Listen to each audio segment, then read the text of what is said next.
আসসালামু আলাইকুম। সবাই কেমন আছেন? আশা করি সবাই ভালো আছেন। আজ আপনাদের জন্য নিয়ে এসেছি নতুন গল্পের প্রথম পর্ব। আশা করি গল্পটি আপনাদের ভালো লাগবে। তাহলে চলুন শুরু করা যাক। প্লিজ আমার এত বড় ক্ষতি করবেন না, দয়া করুন। আপনি ভুল রুমে ঢুকে পড়েছেন। এটা আপনার রুম না। আমি তখন নেশায় চুর হয়েছিলাম। মেয়েটির কথা আমার কানের পাশ দিয়ে চলে যাচ্ছে। আমি মেয়েটির দু হাত বিছানার সাথে চেপে ধরে বললাম, এই একদম চুপ, কোনো কথা বলবি না, আমাকে আমার কাজ করতে দে, নয়তো। মেয়েটি বলে, আপনার দুটো পায়ে পড়ি, আমাকে ছেড়ে দিন। আমি কোনো কথা না বলে যখন মেয়েটির জামা ছিঁড়তে যাব, তখন মেয়েটি আমাকে বাধা দেয়। একে তো নেশাকৃত অবস্থায় ছিলাম, তারপর মেয়েটির বাধা দেওয়াতে আমার রাগ উঠে গেল। মুখের ওপর দুটো ঘুষি মারতেই মেয়েটি নিপিয়ে পড়ল। আমি এক এক করে মেয়েটির পরনের সব কাপড় ছিঁড়ে ফেললাম। মেয়েটি এখন পুরোই নগ্ন অবস্থায় আমার সামনে। আমি নিজের পরনের কাপড় খুলে শুরু করলাম পৈশাচিক নির্যাতন। সারা রাত ধরে চলল এই নির্যাতন। ভোরের দিকে ক্লান্ত হয়ে মেয়েটির উপর লুটিয়ে পড়লাম। যখন ঘুম ভাঙলো তখন সামনের দৃশ্য দেখে ভয়ে পিছুতে গিয়ে নিচে পড়ে গেলাম। চোখ দুটো বিস্ফারিত হয়ে বেরিয়ে আসতে চাইছে আমার। এটা আমার হাতে কি হয়ে গেল? সামনের দৃশ্য দেখার মতো না। আদতেও কি বেঁচে আছে নাকি মরে গেছে? এরপর যা হলো। আমার নাম মোহাম্মদ নাহিদ চৌধুরী রাফি। ফ্যামিলিতে মা, বাবা আর আমি আছি। আমি বাবা মায়ের একমাত্র সন্তান। তারা দুজনেই আমাকে খুব ভালোবাসে। একমাত্র ছেলে বলে কথা, কখনোই কোনো কিছুর জন্য আপত্তি করেনি। আমার বাবা একজন বিজনেসম্যান, নাম মোহাম্মদ সৈয়দ চৌধুরী। খুবই ধার্মিক একজন ভালো মানুষ। তার ছেলে হয়ে আমি কি তার উল্টো হতে পারি? না, আমিও ঠিক আমার বাবার মতো শান্তশিষ্ট, নর্মভদ্র এবং ধার্মিক। দেখতে খুবই হ্যান্ডসাম। গায়ের রং উজ্জ্বল ফর্সা, লম্বা 6 ফুট 1 ইঞ্চি। শরীরের গঠন কোনো পালোয়ানের থেকে কম না। চেহারায় আলাদা একটা মায়া প্রকাশ পায়। সব মিলিয়ে আমি পারফেক্ট। এমন কোনো মেয়ে নেই যে আমাকে দেখে ক্রাশ খায় না। এবার মাস্টারে পড়ছি। আমার সাথে আমার 4 বন্ধু আছে। বেস্ট ফ্রেন্ড বললেও কম হয় না। রিফাত, হাবিব, সুমন আর সুজন। আমরা 5 বন্ধু জোরের কবুতরের মতো একসঙ্গে যেখানে মন চায় সেখানে চলে যাই। আমাদের 5 বন্ধুর মাঝে সবকিছুর মিল আছে, শুধু একটা জিনিস ছাড়া, সেটা হলো ড্রিঙ্ক, মানে মদ্যপান। আমার 4 বন্ধু এসব ছাইপাস খায়, কিন্তু আমি এসবে হাতও লাগাই না। কারণ আমি এসব খেয়ে নিজেকে কন্ট্রোল করতে পারি না, পুরো ভাইলেন হয়ে যাই। একবার বন্ধুদের জোড়াজোড়িতে খেয়ে সে কি অবস্থা! কলেজের প্রিন্সিপাল স্যারকে মেরেছিলাম। এতটাই মেরেছিলাম, প্রিন্সিপাল স্যার পুরো 1 মাস হসপিটালে ছিল। সে নিয়ে অনেক ঝামেলা হয়েছিল। ভালো ছেলে ভালো ছাত্র বলে সেবারের মতো বেঁচে গিয়েছিলাম। তারপর থেকে এসবে আমি হাত লাগাই না। এমনিতেও হাদিসে এসব খাওয়া হারাম বলেছে। এভাবে বন্ধুদের সাথে আড্ডা দিয়ে কলেজ নিয়ে বেশ ভালোই দিন যাচ্ছিল। দেখতে দেখতে আমরা ফাইনাল এক্সাম দিয়ে দিলাম। এক্সাম শেষ হওয়ার আনন্দে কোথাও ঘুরতে যাব ভাবলাম। কোথায় যাব সেটাই কারোর মাথায় আসছে না। হঠাৎ আমার বন্ধু রিফাত বলে, সব জায়গা তো ঘোরা শেষ, এখন কোথায় যাওয়া যায় বলতো? তারপর কিছু একটা ভেবে বলে, আমরা বরং কক্সবাজার ঘুরতে যেতে পারি। সেখানে দেখার মতো অনেক কিছুই আছে। সময়ও ভালো কাটবে। ওখানে আমরা পিকনিকও করতে পারবো ঝাউ বাগানে। পিকনিকটা কেমন দারুণ হবে ভেবে দেখ। একে তো ঝাউ বাগান, তার পাশেই সাগর পার, জমে একদম ঘি হয়ে যাবে। এখন তোরা কি বলিস? আমরা অনেক ভেবে রাজি হয়ে গেলাম। ঘোরার জন্য আর পিকনিকের জন্য এর থেকে ভালো জায়গা আর কিছু হয় না। সবাই মিলে ফাইনাল করলাম 1 সপ্তাহের জন্য যাব। সেই অনুযায়ী 2 দিন সময় নিলাম গোছগাছ করার জন্য। দেখতে দেখতে 2 দিন কেটে গেল। প্রথমে আমি বলেছিলাম আমার গাড়ি নিয়ে যাব, কিন্তু ওরা 4 জন আপত্তি করলো। বলে, কোথাও ঘুরতে গেলে বাসে যাওয়ার মজাই আলাদা, গাড়িতে কি সেই মজা পাবি? তার চেয়ে ভালো গাড়ি বাদ দিয়ে আমরা বাসে যাই। কি আর করার, 4 বন্ধুর মতে বাসে করে রওনা দিলাম কক্সবাজার। সত্যি বলতে ভালোই লাগছে। বাসে ভর্তি চেনা অচেনা মানুষ, দেখে একদম পিকনিক পিকনিক ভাব লাগছে।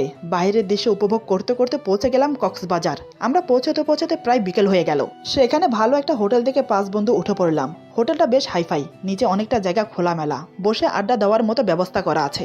টোটাল 3টা রুম বুক করা হয়েছে। রুম নাম্বার 107-এ থাকবে রিফাত আর হাবিব। রুম নাম্বার 108-এ থাকবে সুমন আর সুজন। আমি থাকবো শেষের রুমে, মানে 109-এ। আমার একা থাকা অভ্যাস, তাই ওদের সাথে না থেকে আলাদা রুম নিয়েছি। জিনিসপত্র নিয়ে সবাই যার যার রুমে চলে গেল, কারণ এখন ফ্রেশ হয়ে একটু রেস্ট নেব সবাই। এতটা জার্নিংয়ে খুব টায়ার্ড লাগছে। সেদিন আমরা বাইরে না গিয়ে হোটেলে একসাথে বসে আড্ডা দিয়ে এনজয় করে কাটালাম। পরের দিন থেকে সাগর পার ঘোরা, ঝাউ বাগান ঘোরা আরো অন্যান্য জায়গা ঘুরে সবাই হইচই করে সময় কাটালাম। পিকনিকও করলাম খুব ভালোভাবে। 6টা দিন বেশ ভালো কাটলো। আর একটা দিন আমরা এখানে আছি। কিন্তু এই একটা দিনে যে আমার জীবনে নরক নেমে আসবে সেটা আমি কখনোই ভাবিনি। হাতে সময় আছে আজকের দিন আর রাত। কাল সকালে আমরা চলে যাব।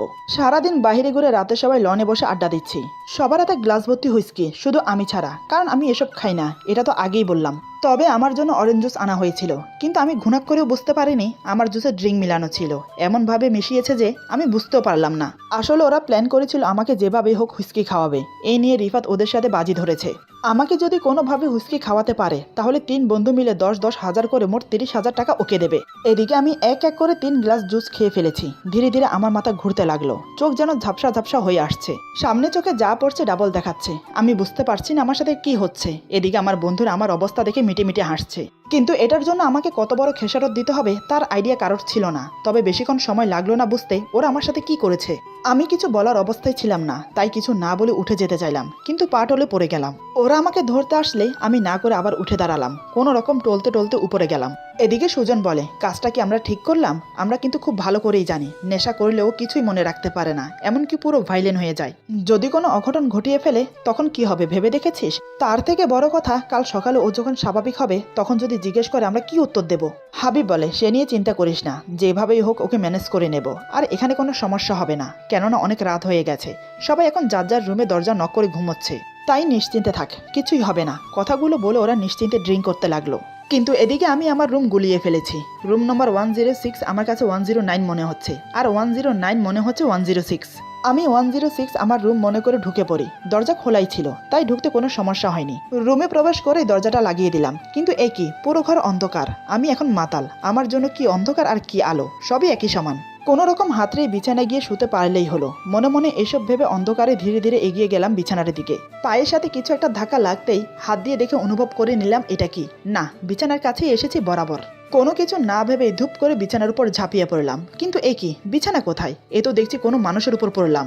আমার নিচে থাকা মানুষটি ব্যথায় চিৎকার করে উঠল, খুবই মিষ্টি একদম চিকন সুরে কোনো মেয়ে চিৎকার করে উঠল।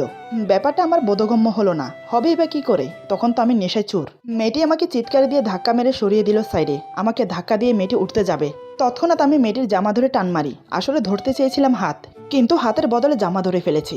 জোরে টান দেওয়াতে মেয়েটির জামা কিছুটা ছিঁড়ে যায়, আর তৎক্ষণাৎ মেয়েটি এসে আমার উপর পড়ে। আমার বলিষ্ঠ হাত দুটো মেয়েটির কোমর শক্ত করে জড়িয়ে ধরে। এদিকে মেয়েটি ছটপট করছে নিজেকে ছাড়ানোর জন্য। হঠাৎ আমি মেয়েটিকে নিচে শুয়ে ওর উপর উঠে পড়লাম, ওর পেটের উপর বসে দুহাত বিছানার সাথে চেপে ধরলাম। আমি কি করছি আমি নিজেও জানি না, এক বিন্দু হুঁশ নেই আমার। নেশায় এতটা ভাইলেন হয়ে আছি যে এখন আমি যা কিছু করতে পারি, মানুষ খুন করতেও দুপা পেছবো না। এমনও তো অবস্থায় একটা মেয়ে হাতে লেগে গেলে তার শরীর ভোগ না করে ছাড়তে পারি বলুন? তখন কি আর বুঝতে পারি ভালো মন্দ কোনটা? আমি মেয়েটার উপর যখন চড়াও হয়ে বসেছি তখন মেয়েটা খুব কান্না করছে, জোরে জোরে নিঃশ্বাস নিচ্ছে, কারণ আমার ভার শেষ হইতে পারছে না। মেয়েটি কান্না করতে করতে বলে, প্লিজ আমার এত বড় ক্ষতি করবেন না, দয়া করুন, আমাকে ছেড়ে দিন। এটা আপনার রুম না, আপনি ভুল রুমে ঢুকে পড়েছেন। কান্না করতে করতে আরো অনেক কথা বলতে লাগলো। কানের কাছে এতক্ষণ প্যান প্যান শুনতে শুনতে বিরক্ত লাগছে, রাগও হচ্ছে প্রচুর। আমি রাগে গজগজ করতে করতে বললাম, এই একদম চুপ, একটা কথাও বলবি না, আমি যা চাই সুন্দর করে দিয়ে দে, নয়তো আমি তোর সাথে কি করব আমি নিজেও জানি না। মেয়েটি বলে, না না, এমন কিছু করবেন না আমার সাথে, আমাকে ছেড়ে দিন, আমার কিছু হলে আমার মা বাবা দুজনেই নিজেকে শেষ করে দেবে, আমি ছাড়া তাদের আর কেউ নেই, আপনার দুটো পায়ে পড়ি, প্লিজ আমাকে ছেড়ে দিন। এবার আমার মাথা আরো গরম হয়ে গেল, এমনিতেও নেশা মাথা চড়ে বসেছে, এমনও তো অবস্থায় মেয়েটিকে সামনে পেয়ে যৌন নেশার প্রবল চাহিদা পেয়ে বসেছে, এতটাই যে মেয়েটাকে এখন আমার চাই। এদিকে মেয়েটা বকবক করেই যাচ্ছে। আমি এক হাতে মেয়েটার দু হাত শক্ত করে চেপে ধরি বিছানার সাথে, অন্য হাতে কষে দুটো ঘুষি মারি। তাতেই নাক আর ঠোঁট ফেটে গলগল করে রক্ত পড়ছে। খুব জোরে একটা চিৎকার করে সাথে সাথে মেয়েটিও নিতিয়ে পড়ল। মেয়েটির মুখ দিয়ে টু শব্দ বের হচ্ছে না। আমিও দেরি না করে জানোয়ারের মতো মেয়েটির জামা টেনে টেনে ছিঁড়তে থাকি। প্রত্যেকটা টানে আমার হাতের নখের সাথে উঠে আসছে মেয়েটির শরীরের চামড়া। মেয়েটি মুখ দিয়ে কথা বলতে পারছে না ব্যথায়, শুধু গুঙিয়ে যাচ্ছে, ব্যথায় ছটপট করছে। আমার চোখে তা পড়েও পড়ছে না, কারণ আমি আমার মাঝেই নেই। আমি এখন একটা রাক্ষসে পরিণত হয়েছি। আমার উদ্দেশ্য মেয়েটাকে নিজের মতো করে ভোগ করা। এক এক করে মেয়েটার পুরো শরীরের কাপড় ছিঁড়ে ফেললাম। মেয়েটি এখন সম্পূর্ণ বিবস্ত্র হয়ে নগ্ন অবস্থায় আমার সামনেই, কিন্তু অন্ধকারে কিছুই দেখতে পারছি না। মেয়েটি কি সুন্দর না কালো, চিকন না মোটা, দেখতে কেমন তাও জানি না। একটা মাতালের জন্য সৌন্দর্য কি আসে যায়, তার তো একটা শরীর হলেই যথেষ্ট। আমার ক্ষেত্রেও তাই। ধীরে ধীরে আমার ঠোঁট জোড়া নেমে এলো মেয়েটির ঠোঁটের উপর। মেয়েটির দুটি ঠোঁট আঁকড়ে ধরলাম আমার দুটি ঠোঁটে। পরম তৃপ্তিতে জোরে জোরে চুষতে লাগলাম, একটু পরপর জোরে জোরে কামড় দিতে লাগলাম। বুকের উপরে থাকা দুটো মাংসপিণ্ড পিষ্ট হতে থাকে আমার হাতে। ধীরে ধীরে ওর ঠোঁট ছেড়ে দিয়ে গলায় কিস করতে লাগলাম, সাথে জোরে জোরে কামড়। দু হাত যেখানে মন চায় সেখানে নিয়ে গিয়ে আঁচড়াতে লাগলাম। একসময় মেয়েটার সাথে যৌন সঙ্গমে লিপ্ত হলাম। এতেই মেয়েটি জোরে জোরে কান্না করতে লাগলো। সেদিকে আমার কোনো ধ্যান নেই, আমি আমার মতো কাজ করেই যাচ্ছি। সারা রাত ধরে যৌন নির্যাতন চালিয়ে গেছি আমি। ভোরের দিকে ক্লান্ত হয়ে নিতিয়ে পড়লাম মেয়েটির উপর। দু চোখে ঘুম নেমে এলো মুহূর্তেই। 10টার দিকে জানালার ফাঁক দিয়ে রোদের আলো এসে মুখে পড়লো, তাতেই আমার ঘুম ভেঙে গেল। মাথাটা প্রচুর ঝিমঝিম করছে আর ভারী হয়ে আছে। আরও একটু ঘুমোতে পারতাম, কিন্তু রোদের আলো এসে পড়ার কারণে আর ঘুম হচ্ছে না। একরাশ বিরক্তি নিয়ে উঠে বসলাম। উঠে বসে চোখ মুছতে মুছতে জানালার দিকে তাকিয়ে আবার বিছানার দিকে তাকালাম। হঠাৎ বিছানার দিকে তাকাতে আমার মাথাটা ঘুরে গেল। সামনে থাকা দৃশ্যটা দেখে পিছোতে গিয়ে খাট থেকে পড়ে গেলাম। পড়ে গিয়ে ব্যথা পেয়েছি ঠিকই, কিন্তু সেদিকে আমার কোনো খেয়াল নেই।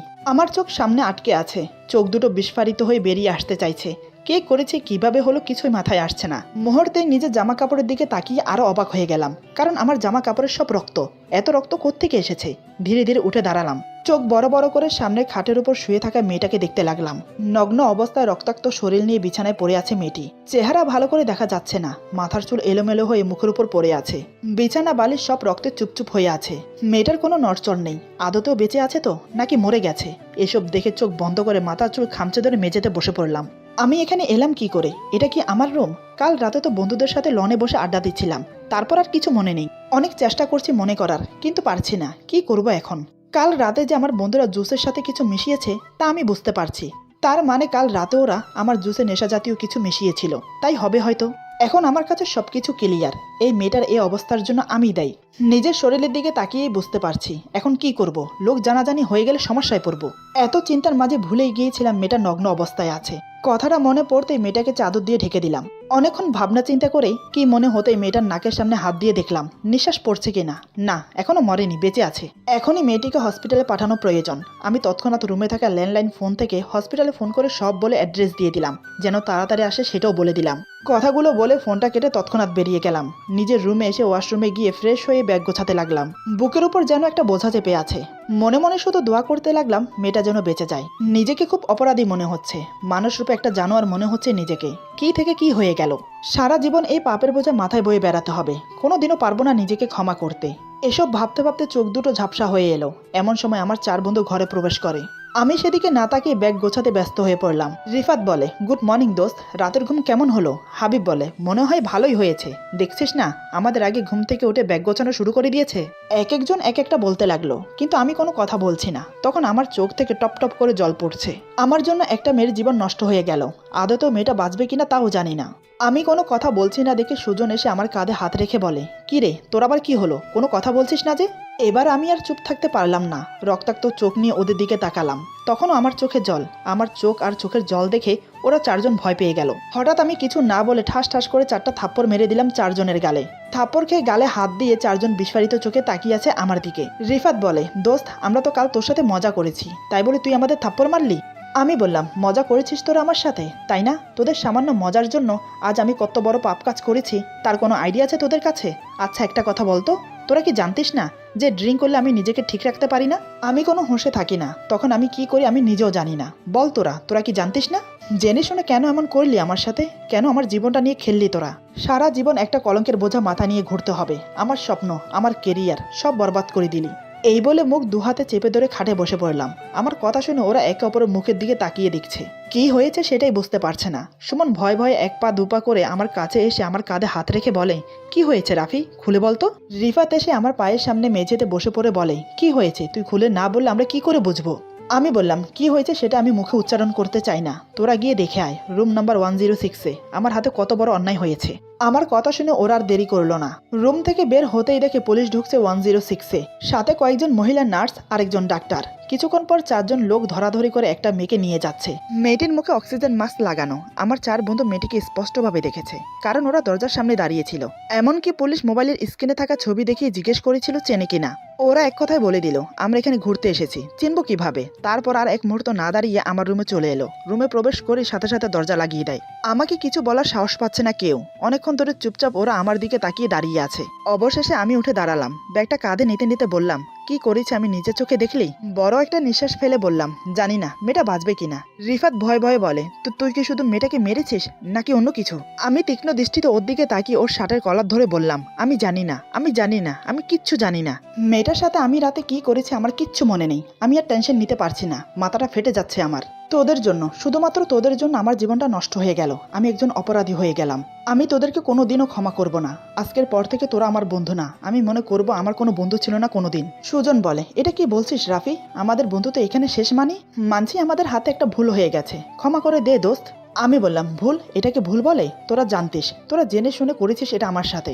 আমি আর কোনো কথা বলতে চাই না। তোরা চাইলে পুলিশের কাছে আমার কথা বলতে পারিস, তবে আমি এখন এখানে এক মুহূর্ত থাকবো না। এই বলে সেখান থেকে হন হন করে বেরিয়ে চলে এলাম। এদিকে পেছন থেকে ওরা 4 জন আমাকে ডাকছে, কিন্তু আমি একবারের জন্য ফিরে তাকালাম না। আমি চলে আসার কিছুক্ষণ পরই ওরাও বেরিয়ে পড়লো। পুলিশের কাছে আর মুখ খোলেনি, অনেক ভেবে দেখেছে, দোষ ওদেরও কম কিছু না। তারপর থেকে অনেক যোগাযোগ করার চেষ্টা করেছে ওরা আমার সাথে, কিন্তু আমি কোনো যোগাযোগ রাখিনি। সেই ঘটনার পর থেকে আমি নিজেকে গুটিয়ে নিয়েছি, এক প্রকার ঘর বন্দি করে রেখেছি নিজেকে। মানসিক যন্ত্রণায় ভুগছি আমি, ইচ্ছে করছে নিজেকে শেষ করে ফেলি। যদি আত্মহত্যা মহাপাপ না হতো তাহলে আমি তখনই নিজেকে শেষ করে ফেলতাম। একজন ধর্ষক হয়ে বেঁচে থাকার চেয়ে মরে যাওয়া অনেক ভালো। কেন যে আমি সেদিন নিজেকে ধরা না দিয়ে চোরের মতো পালিয়ে আসলাম সেটা আমি নিজেও জানি না। আয়নায় নিজের মুখ দেখে নিজের প্রতি নিজেরই ঘৃণা হয়। বাইরে বের হলে কোনো মেয়েকে দেখলে বুকের ভেতরটা মোচড় দিয়ে ওঠে। সেই দিন সেই রাতের কথা মনে পড়ে যায়, একটি মুহূর্তের জন্য আমি ভুলে থাকতে পারিনি। সেখান থেকে আসার পর আমার অবস্থা দেখে মা বাবা টেনশনে পড়ে যায়। আমাকে অনেকবার জিজ্ঞেস করেছে কি হয়েছে, কেন এমন করছি আমি, আমাকে এমন কেন দেখাচ্ছে, কিন্তু আমি মুখ ফুটে কিচ্ছু বলতে পারিনি, শুধু মাকে জড়িয়ে ধরে কেঁদেছি। সেই ঘটনার প্রায় 1 বছর কেটে যাওয়ার পর বাবার অফিসে যাওয়া শুরু করি। মনে মনে ভাবলাম হয়তো কাজের মধ্যে থাকলে এসব আর মাথায় আসবে না, কিন্তু দিনে না হয় কাজ করি তাই এসব চিন্তা ভাবনা মাথায় আসবে না। তবে রাতে যখন বাসায় আসি সেই একইভাবে সবকিছু এসে ভর করে আমাকে। এভাবে কেটে গেল 2 বছর, কিন্তু সেই অপরাধ বোধ আমার পিছু ছাড়েনি। এদিকে আমার মা বাবা দুজনেই আমার মাথা খেয়ে ফেলছে বিয়ের জন্য, বারবার বিয়ের কথা বলছে। আমি না করার সত্ত্বেও এ নিয়ে 5টা মেয়ে দেখা হয়ে গেছে। বিয়ের জন্য না করলে হাজার প্রশ্ন, কিন্তু আমি কোনো প্রশ্নের উত্তর দিতে পারি না। কি বা বলবো, কি করে বলবো আমি একজন ধর্ষক। আমি আমার অজ্ঞাতে না করলেও যেভাবেই হোক আমার হাতে অন্যায়টা হয়েছে, তা তো আমি অস্বীকার করতে পারবো না। এদিকে দেখা যাচ্ছে যে মা বাবা আমার বিয়ে না দিয়ে শান্ত হয়ে বসবে না। দেখতে দেখতে আরো কয়েকটা মেয়ে দেখা হলো, আমি এটা সেটা অজুহাত দিয়ে না করে দিই। তবে এভাবে আর কতদিন মা বাবাকে আটকে রাখতে পারবো জানি না। একদিন বিকেলে অফিসে বসে ফাইল দেখছিলাম, হঠাৎ মায়ের ফোন আসলো। ফোন রিসিভ করতে মা বলে, এখন এই মুহূর্তে আমি যে ঠিকানা দিচ্ছি সেই ঠিকানায় চলে আয়। আমি বললাম, কেন মা, কিছু হয়েছে কি? মা বলে, তোর জন্য মেয়ে দেখতে যাব, আমরা এখান থেকে চলে যাচ্ছি, তুই অফিস থেকে সোজা ওখানে চলে আয়। আমি বললাম, কিন্তু মা। মা বলে, কোনো কিন্তু নয়, আমি অ্যাড্রেস দিয়ে দিচ্ছি, আধা ঘন্টার মধ্যে চলে আয়। এই বলে মা আমাকে অ্যাড্রেস দিয়ে ফোন কেটে দিল।